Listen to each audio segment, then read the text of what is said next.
objet. Il a soumis les biopsies à 2 pathologistes différents qui lui ont livré les résultats suivants. Aucun signe de réaction inflammatoire, chronique ni aiguë, et présence de cellules nerveuses anormales, des récepteurs de propriocepteurs. Les propriocepteurs, ce sont simplement les neurones. Ce sont des cellules sensitives situées à fleur de peau, servant au toucher, au goût, pour les sensations de tact, de pression et autres. On les a retrouvés massivement présents autour des objets en cause, autour de ce que l'on croit être des implants, logés dans le pied de cette dame ainsi que dans la main de cet homme. Les 2 membranes biologiques enveloppant ces objets métalliques paraissent avoir été constituées par la propre peau de l'enlevé.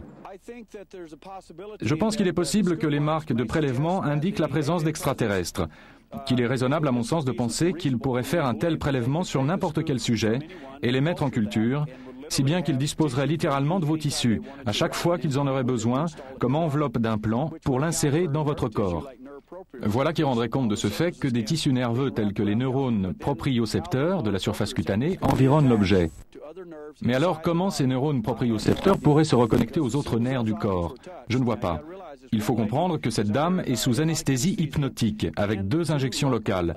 On aurait pu l'amputer des jambes, elle n'aurait rien ressenti.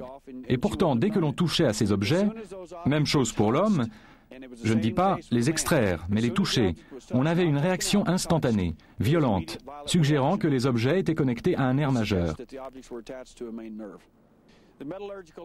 Quant aux analyses de ces objets, après des investigations coûtant près de 50 000 $ à ce jour, elles indiquent que les objets paraissent être d'origine météorique. Pourquoi paraissent? C'est que les métaux s'en approchant le plus qu'on ait pu découvrir sont la structure de 2 météorites. Ces météorites, d'un type rare, pourraient en rendre compte en partie. Mais le problème, c'est qu'elles présentent un alliage très particulier dans les proportions de nickel et de fer. Or, on n'a pas ça ici. Ce serait donc une sorte d'anomalie à cet égard. Les soi-disant enlèvements extraterrestres ou rencontres rapprochées du 4e type ont fait la une des journaux aux États-Unis. Mais il ne s'agit pas exclusivement d'un phénomène américain. Nous avons rencontré des cas similaires dans bien des endroits de la planète.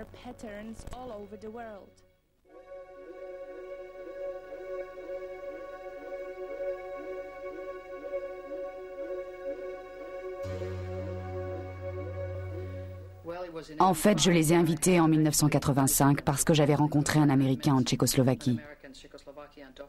Nous avions parlé et il m'avait raconté avoir voyagé dans les ovnis. Alors je lui ai répondu, un peu moqueuse, « Pourquoi ne m'emmènes-tu pas avec toi ?» Et puis un jour, alors que j'étais en train de lire un livre, il s'agissait d'un livre de poèmes dont le titre était « Le premier contact », j'aperçus soudain par la fenêtre, à une 50aine de mètres de moi, un ovni.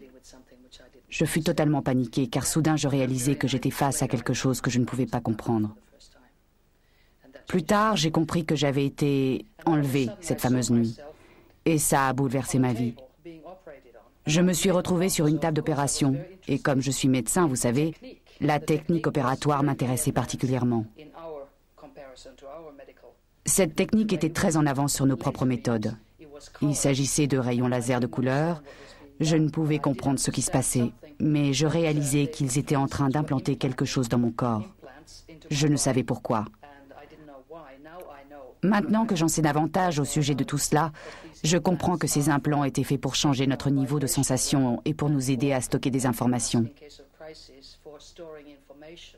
Et il s'agit d'une chose très importante que les gens doivent savoir. Nous sommes contrôlés. Nous sommes membres d'une société galactique. Nous faisons partie en quelque sorte des Nations Unies intergalactiques. Les gens qui ont été enlevés sont ceux qui ont connu le contact. Et cela en dépit des opérations médicales est très positif.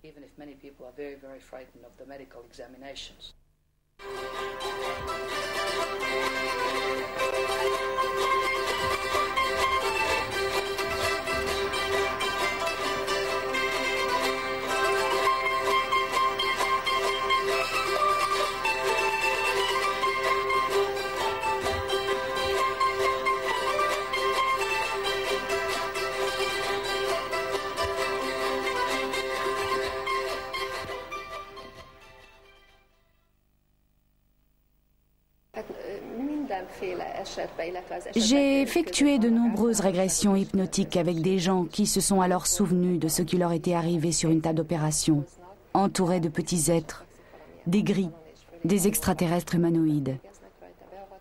Dans d'autres cas, ils décrivaient la façon dont ils montaient à bord des vaisseaux, comment les extraterrestres leur faisaient visiter leurs engins, leur montraient leurs écrans et systèmes de propulsion.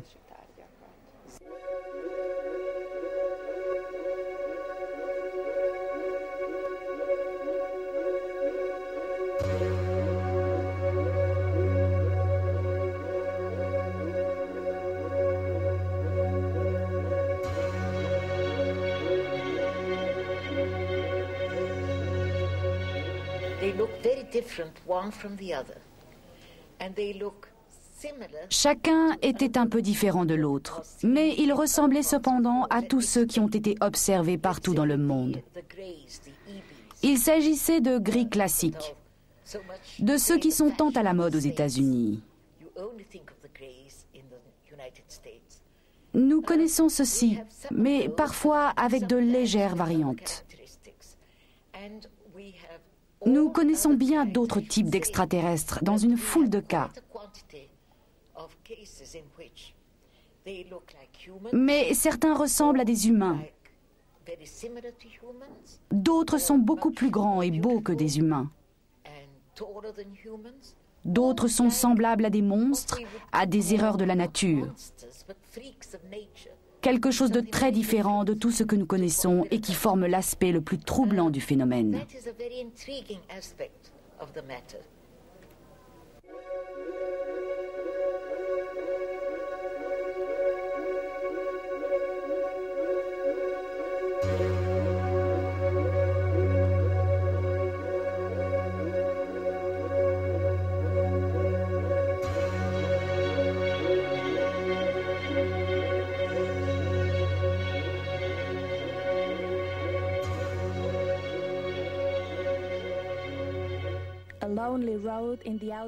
Une petite route australienne fut le théâtre d'une scène d'enlèvement collectif unique en son genre, lors des toutes premières heures du jour, un dimanche matin.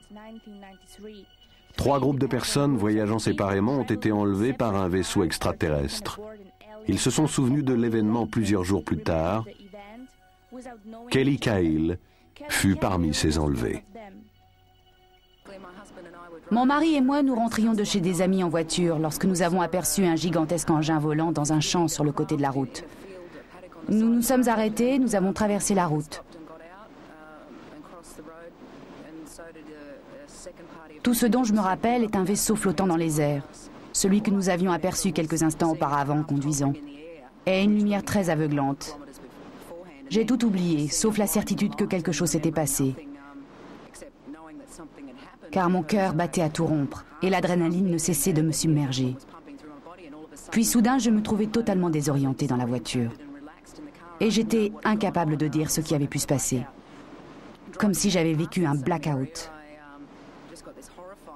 Lorsque je repasse à cet endroit en voiture, j'ai un poids énorme sur l'estomac en repensant à ce qui s'est passé dans ce champ. Il a fallu 6 semaines pour que je recommence à me souvenir confusément de ce qui s'était passé. Et encore, il ne s'agit que des 10 premières minutes.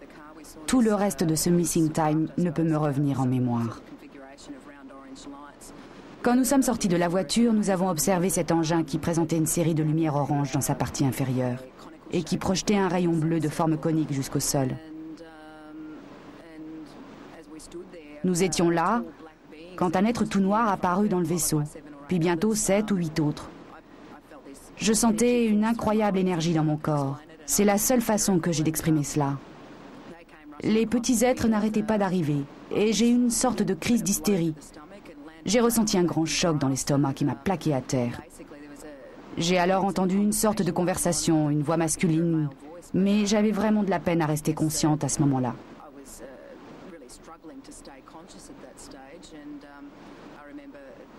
La seule chose dont je me rappelle ensuite, c'est d'avoir prié très fort pour obtenir de l'aide.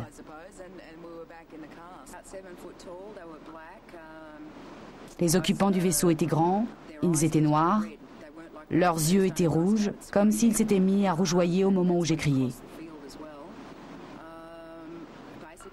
Je n'ai rien vu d'autre que cet œil écarlate et ces figures noires.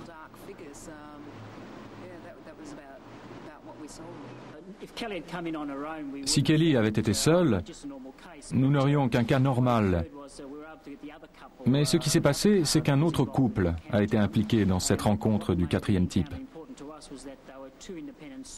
Et ce sont ces deux sources totalement indépendantes qui font tout le prix de l'affaire. Si vous faites des recherches, eh bien vous vous rendez compte que les deux groupes d'observateurs sont en quelque sorte reliés entre eux. Pour dire mieux, la rencontre a eu lieu sur la route et tout le monde est sorti pour observer cet événement. Ainsi, dans cette